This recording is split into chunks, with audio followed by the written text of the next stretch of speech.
tous les mercredis après-midi, selon une approche de théâtre qui s'appelle Chemin d'acteur. Là, bien sûr, il s'agit de l'initiation, mais c'est un travail qui consiste pour les acteurs, non pas à se plonger au fond d'eux-mêmes pour trouver des émotions, mais qui consiste plutôt à travailler avec l'environnement pour essayer de communiquer des informations, des émotions, faire naître des émotions chez le spectateur. Voilà donc le travail qui est fourni avec Sophie Roussel toute l'année. Je suis content pour eux que vous soyez là ce soir. Alors, à la fin, le foyer offrira un verre aux enfants, entre autres, aux adultes. Vous pourrez, si vous le souhaitez, poser toutes les questions pour s'inscrire l'année prochaine, puisque déjà on part de la saison prochaine. Voilà, je vous souhaite un bon moment. À tout à l'heure. Combien? 4. Et pour quand? Pour tout de suite. Vous n'avez qu'à leur dire qu'il y a cette table de livres. Bah allez-y, c'est ça. Ma foi, tant pis. Soda, water. Cherry, brandy, Manchester, Little chirurgiens. Comme c'est utile tout de même de savoir les langues. Voilà la nécessité de savoir l'anglais. Au lieu de nous laisser moisir sur les bancs du lycée à apprendre le latin. Je ne parle pas pour moi, car je n'ai jamais appris le latin. Allons, espérons que ça va bien se passer tout de même.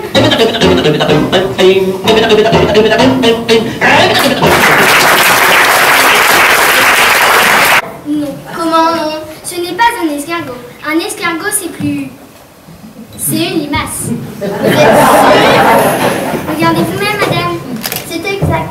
Rien d'autre, madame? Non, excusez-moi.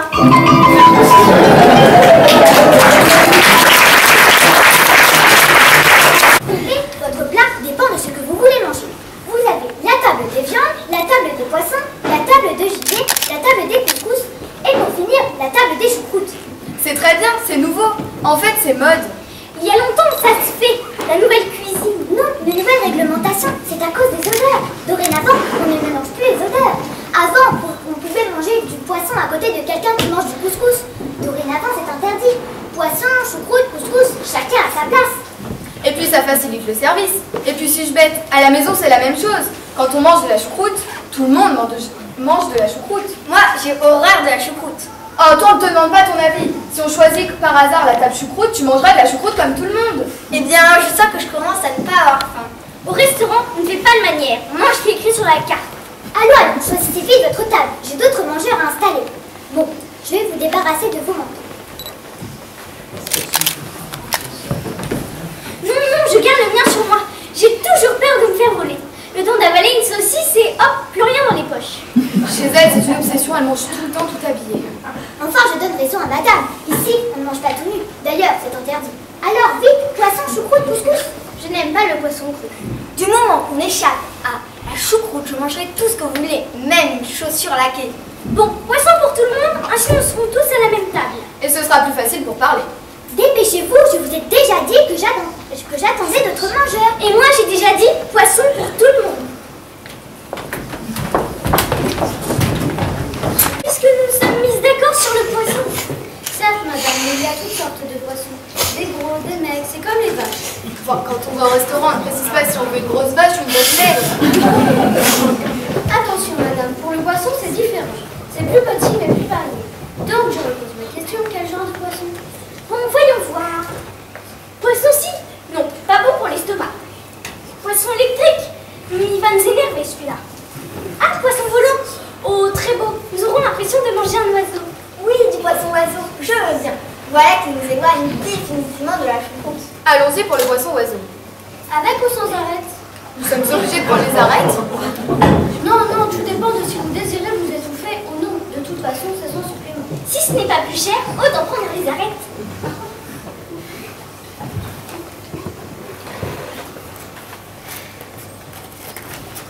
Voilà qui est fait comme boisson.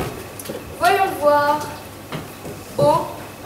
Ce n'est pas la peine de regarder. Avec le poisson, et ben il y a de l'eau de mer. Avec la choucroute, l'eau des égouts. Wow.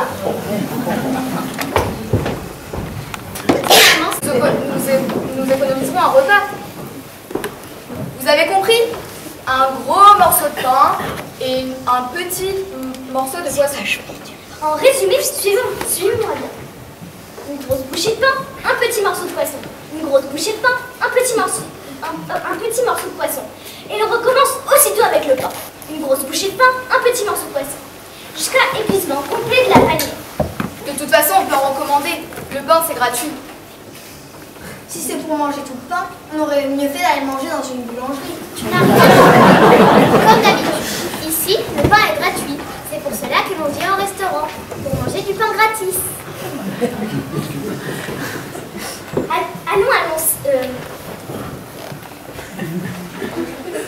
Allons, arrêtez vos bêtises.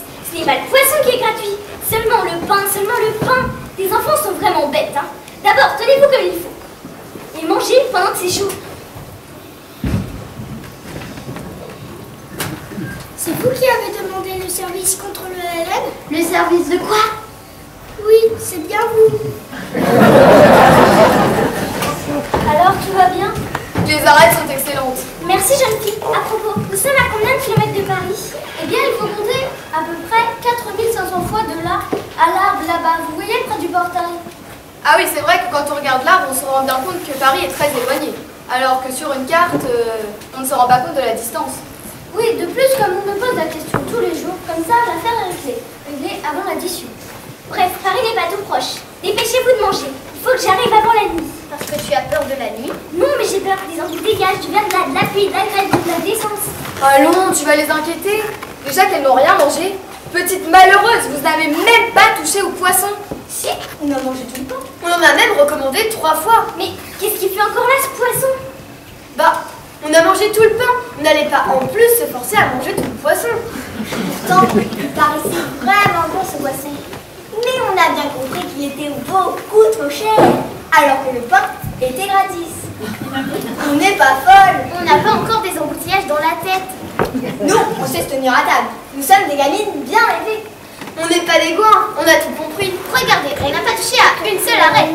On a mangé tout le pain jusqu'à la dernière miette. On laisse une table parfaitement propre. De plus, on ne vous aura rien coûté. Un rat crevé dans mon thé. Mais certainement, mademoiselle. Non, il y est déjà, regardez vous-même.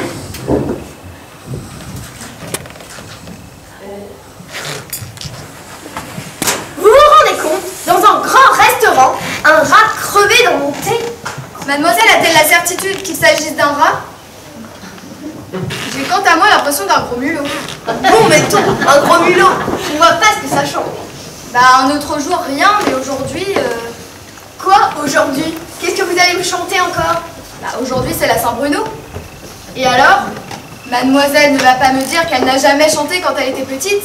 À la Saint-Bruno, mon coco, il y a un gros mulot, mon coco, qui joue dans le thé, mon curé. À la Saint-Bruno, mon coco, il y a un gros mulot, mon coco, qui joue dans le thé, mon curé. Autre chose, mademoiselle? Non, ça ira. Ça ira à crever.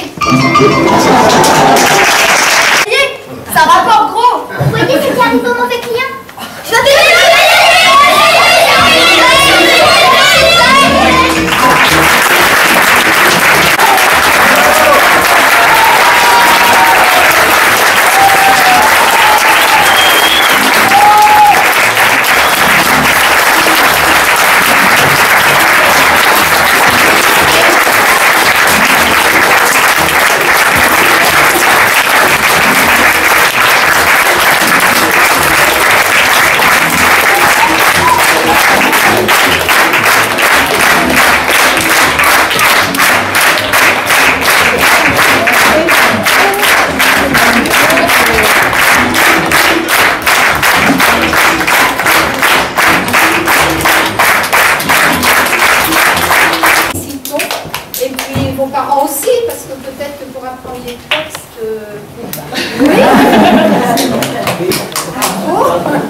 attendrons l'année prochaine, le prochain spectacle. Nous comptons sur vous. Oui, ah bah oui, c'est merveilleux. On va se revoir tout à l'heure pour un petit verre de jus d'orange, de coca et de parfum. Nous vous attendons avec plaisir.